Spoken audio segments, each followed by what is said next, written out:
It's always packed. It's a fucking cool thing because it's a new thing. It's like very exciting. And the town, it's such an artsy town. I mean, the live music here is fucking amazing. There's so many talented people. There's this band, The Nether Hour. There's really talented young guys that are here, and they're just working all the time. They're at this bar this night and this bar that night. And this guy, Ellis Bullard, who's fucking amazing, is like honky tonk dude who's really fucking good and really cool guy too. He's out here, and then Gary Clark Jr.'s out here, and now Suzanne Santo moved here from Honey Honey, and she's here, and it's like, and there's so many good local bands that you could, like, on any given night, like on Monday night they go out to the Continental Club after they do Kill Tony, and all the local guys get together and jam, and it's incredible. It's like the vibe of like live performances here.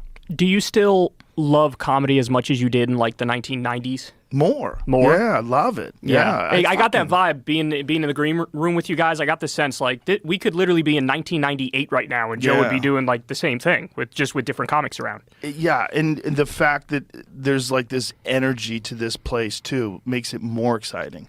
You know, and also I'm in this part where I'm just developing new material. So it's like now I have to like really be invested in trying to make these new bits work. It's like when you get together an hour and you're headlining and it's killing, it's like, okay, now I just got to keep this polished and tight. But when you have new stuff, it's like, like I got to figure out a way to make this work. And that's exciting too. So what percentage, because some of the jokes were older jokes, but what percentage of it was new stuff, would you say last night? Was half. Yeah. Half new stuff? Half of it was new. That's a lot of new stuff. Yeah. That's a lot of new stuff. Yeah, and that's over the last 4 or 5 months that I've developed all that new stuff. So it's exciting. And it's dangerous because like when you record, and I recorded something, I haven't released it yet, but when I record something, I then have to throw all that material away and come up with a whole new hour. So what I do is I'll record, and then in the time before I release it, that's like crunch time, where I have to develop a whole new set, and then when I release a special, then that material's burnt forever. And so now I have to like figure out how to make this new stuff as good as the old stuff. I feel like riffing when you're talking feels a lot easier to me than like writing something down and then trying to go through it in a way. Because if I write something down and I try to go through it, I feel like I start sounding robotic, and I'm not connecting to it as well. Yeah. So when I riff, that's when people are more interested in what I'm saying, because you could hear that it actually is coming from my core as I'm saying it. Yeah. So that's what seems very difficult about comedy to me, is that because you always talk about how you write, and so like you have to write down your bits, and then you have to deliver it in a way that doesn't feel robotic, that feels like you're still connecting with the words. Yeah. And so I was like, Tony said last night, he's like, I don't even write. He said, I don't even write my bits. Yeah, and to me, I feel like it differently than if me. I was a comedian, I'd be more like him, because if I write it down, I'll be like, and then this is the part of the joke where, like, it just wouldn't come out. Right, but you don't have to say it that way. Like, I think everybody does it differently, and some people don't ever write, and some of the best comics alive don't ever write.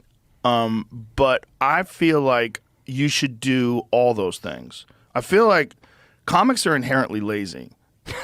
And it's a funny sentence. This thing, but that's one of the reasons I led them to do comedy. They're like, I don't want to work. Fuck this. Fuck this job. And then you like say something funny about the job, and everyone's like, and then you're like, oh, maybe I'm funny. Well, that sort of rebellious mentality leads you to not want to be disciplined.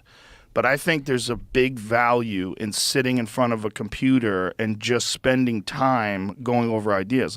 Like some of my best bits I've come up with just writing, just sitting down and writing and then piecing them together. And then the skill is to try to figure out a way to riff those concepts and get it to the point where it's funny.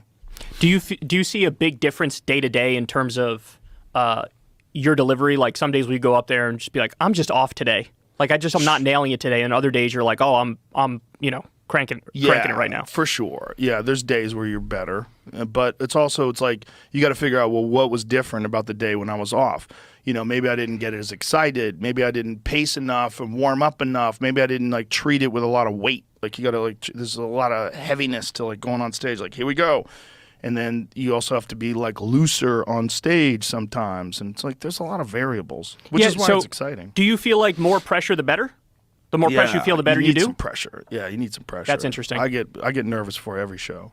That means you love it. Yeah. Tiger Woods said that. He's like, yeah, I get nervous before every round, and that's how I know I still love it. Yeah, that's what fighters say too. Like, but fighters say the worst feeling is like when you're not nervous. Because if you're not nervous and you go, and some of them are fine with that, but a lot of them, they want to be on edge. They want to be like in the green room getting ready, like, yeah, yeah. You know, because then the nerves and everything is you're excited about this moment, and it's an important moment for you, and that's important. You know you care. Yeah, you know you care. Yeah, you in a situation care. like that. Yeah, you gotta care, and people don't like to be uncomfortable, but I think through being uncomfortable, that's where the growth comes. That's where you learn things. Yeah. Well, after you feel nervous, and then you do the thing and you do it well. Yeah. The feeling of relief you get afterwards yeah. is amazing.